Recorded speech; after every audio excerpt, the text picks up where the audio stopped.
انت لما بتيجي تركزي ان انت تنزلي كونتنت وتصوري بشكل تحفه وصور فعلا زي ما قلت لك هي فعلا شكلها لذيذ، بس في الاخر ما بتبيعيش، فبتحسي ان انت عملتي كل اللي عليكي بس ما بعتيش. فما بعتيش ليه؟ فده بيرجعنا تو ستابس لورا، ان احنا محتاجين نحط استراتيجي. طيب ايه هي الاستراتيجي اصلا؟ الاستراتيجي هي البلان اللي من وسط البلان بتاعتها هو اصلا المحتوى.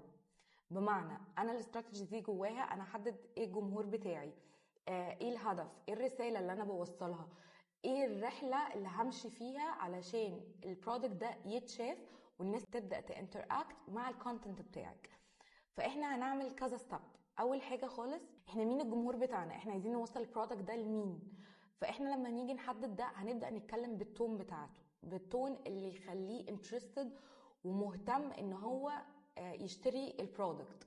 تاني بوينت هي ان احنا هنبني المحتوى بتاعنا اللي بيحل مشكله واحده، فهبدا اركز ان انا اظهر له البرودكت وهو بيحل له المشكله دي. تالت حاجة واهم حاجة ان انا شايفة مفيش سي تي اي واضح في البوست عندك. السي تي اي هو الكول تو اكشن، احنا ما عندناش كول تو اكشن. فبالتالي هنبدأ نحدد كول تو اكشن لذيذ بسيط يوصل اودينس اللي بيتفرجوا على الكونتنت ويخليهم يشتروا من غير بقى ادز كتيرة، وده هيحل لنا المشكلة دي.